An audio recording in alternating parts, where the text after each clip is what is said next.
This is Paperborne, our board game adaptation of Bloodborne.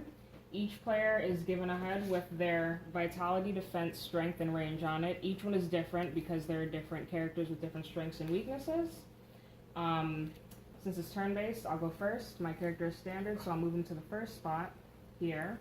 And then I'll roll a dice to determine whether or not I have to fight a monster. Since it's less than 4, I do. Pick from the monster pile. I am fighting a Yarnamite, who has an HP of 120 and attack of 80. So now this red dice will determine my attack, and this white one will determine my defense. Are you going to swing or shoot at it? I'm going to swing. Why not? Okay. Oh, I rolled a 5 on my attack dice, which means I do 100% damage, and 100% of my damage is 50.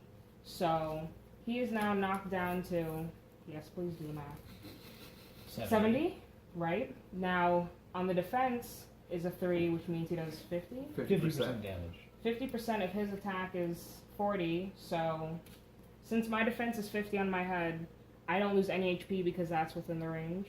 I'll roll again.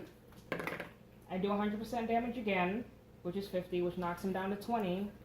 And unfortunately for me, the defense is a 6, which means he does 150% of his attack, which is 120. Minus my 50 defense, that is 70. She takes 70 damage, which leaves her at 30, which she marks by pulling it all the way up to the 30, the white bar, all the way up to the 30. Blessed. I mean, 100% of my damage, which is 50, which kills him. I get to pull from the loot pile. I get 1 Blood Echo, which in this game is represented by pennies, and we put them on this chart wherever we want, working from here to here, and I decided that I need some HP, so I'll put it there, I'll get 10 HP, and I'll move this down, so now I'm at 40, thus ending my turn. It should also be noted that since she killed the monster, she does not take damage because she attacks first. Our damage is calculated before monster damage. As a dead monster cannot attack you. Yes. Alright, I am next. I am the agile character, and I'm going to a little bit squishy, so I'm going to stick with my team. So I'm going to move to the same spot as her, and I'm going to go ahead and roll to determine if I get attacked or not. I rolled a 6, which means I'm safe for this turn. Alright, now I am the swordsman class, so I have the naturally highest base strength out of all the standard classes, and since I do not need to be with my team, I'm going to move to the adjacent node next to them, and let's see if I have to fight anything.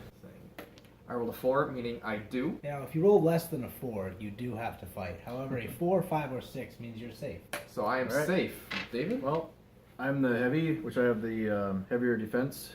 Let's think I'll go up here. I have 2 fight, so let me pick a card. You got the Yarnamite, which is HP 120, attack 80. And let's see, I'm attacking first. Is that 50%? Yep. And I have, my attack is, what, 40? So you do 20 damage. 20 damage to him, and then down to 100. 2 is 50%, right? And I have, and actually he 40 damage minus your defense, and you take no damage. Okay. Yep. Go ahead and roll for the next attack. This is going to be a long fight. Yeah.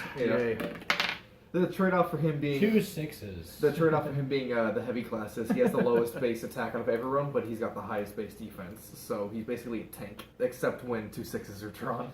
Now, because a 6 is drawn, he deals 150% of his attack, which is 60, which brings the monster down to 40 health.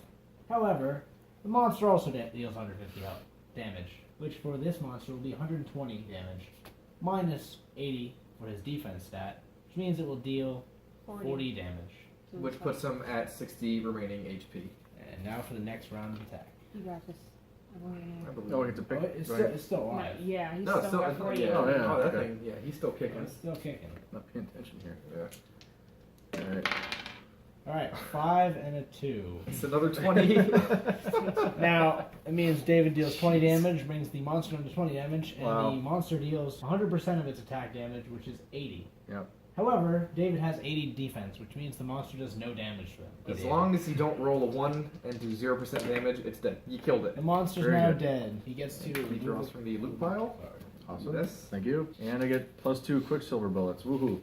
Now we all have 5 Quicksilver bullets starting, which are represented by these nickels, and David draws 2 more, thus giving him 7.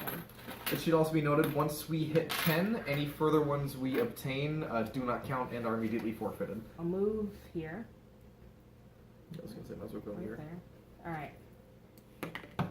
I draw 4, which means I don't have to fight anything. I'm up again, so I'm going to split the distance between my team right now by moving over to this spot. I'm going to roll to see if I get attacked or not. It's a 6, which means I'm safe for this turn. I'm going to get one step closer to the monster tile, which is the difference between minions are the smaller black dots, but monsters are the main ones. And the mechanic we have for monsters is anyone who's in the same quadrant as you can choose to fight it. And if you all succeed, you get 2 skill points. That being said, you are more than welcome to not do it and just leave your teammate all on their own. And you can also flee, but you have to roll to flee. And if you fail to flee, you can potentially either begin the fight or take damage and begin the fight, depending on your roll. 2 is flee, right? You get ability to flee. You do have the Sure, ability yeah, to choice flee. then. yeah, I think it's a 2. You have to Anything roll. less than a 6, you have to fight. I believe a 2 means you take the party leader, so whoever initiated the fight, Yep. takes damage and the battle begins. And I rolled a 5, meaning I do not have to fight anything, which moves it on to David. Just go based off the No, white dice. don't have to fight. So he also does not have to fight. Okay, moving one step closer to this other monster pile. Yes! Oh my God. Okay, not fighting, that's great. I'm going to move in this direction here, but for this turn, I have to fight a minion based on this 2 I rolled. This round, I'm going to be fighting the Celestial Mob. This has 90 HP and 70 attack. My skill class actually has a very high range, which means since range is less likely to take damage since it can only be hurt with a 5 or 6 rolled, I'm going to go ahead and attack this monster using range. So I have to deposit 1 bullet, 1 quicksilver bullet, and I'm going to go ahead and roll the dice. I rolled a 4 and a 4, which means on defense, because it wasn't a 5 or 6, I take no damage. And on offense, I deal 100% of my range damage, which is 60 damage, which means this monster now has 30 HP left. So on to the next round. I'm pretty squishy, so I'm going to stick to using the range attack by putting another bullet in. So I'm going to roll again. I rolled a 2 on defense and a 1 on attack, which means I do no damage, and it does no damage to me as well. And you know, I'm going to stick to all range for this attack. I'd say, but you might as well just attack it at this point, not waste a bullet because it's so low. I'm going to attack it. I'm about to fight the monster next turn, though. I got So- plenty of bullets. Okay, you have 30. So I'm going to go ahead and roll again. And I rolled a 2 on attack, which deals 30 damage, and that kills the monster. And it is dead. And that means its defense does not matter, or my defense roll does not matter. So I'm going to go ahead and draw loot from the pile. Recover 50% of max HP, which for me, I haven't lost any health, thankfully, so it's useless. Since it is my turn and I am right on the monster tile, I am going to choose to fight it. This is where I ask who wants to help me. So I would like I to will. volunteer. It means all of us get All of us. one. All of us get 1 blood echo to upgrade with first. I'm gonna put this in defense. I'm going to put mine into strength, Put mine into health, vitality. Put mine to strength also. and we will be fighting a brain sucker, which has 150 HP and 100 attack. I will roll first, and I'm going to choose to swing at it. 100% So I will do 100% of my damage, which is now 90 due to the upgrade I just put in. So this puts it down to 60 HP, and since I rolled a 3 on defense, I take, was it 50% damage? 50% damage. 50, which minus my 40 defense means I take 10 damage, which puts me at 90 HP. 4 is 100% 100% damage. damage, and I have You do 50. 50 damage. Knocking him down to 10. And You rolled a David 4 also on takes defense.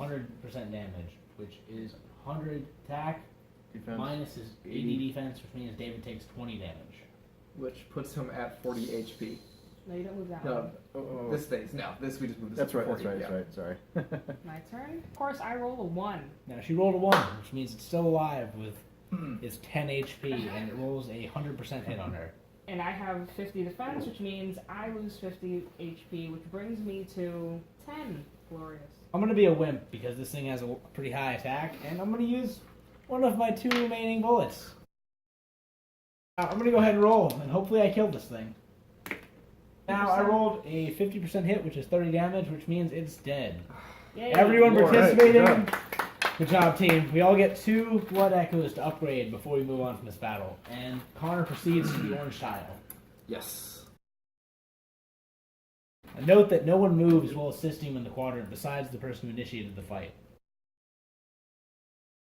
I will also be making a mad dash for this lantern emblem here, which in the game is a save point, so when you die you can choose to respawn there once it's been unlocked, and you'll know when it's been unlocked because we'll then place one of these lit lantern emblems there. And as a quick note, you only risk being attacked by a minion when moving to a small black dot. The square directly in front of the boss and all lanterns are safe, so you do not get attacked when moving to it. Bloody Crow. Once multiple lanterns are lit, you will have the ability to bounce between them as a sort of teleport system. Due to time constraints, this is all we're able to show you. It's a very fun game from our experiences, I would definitely say. Mm-hmm. It really builds the teamwork aspect here, and there's a lot of camaraderie from this game. Stay tuned, maybe we'll publish this one day.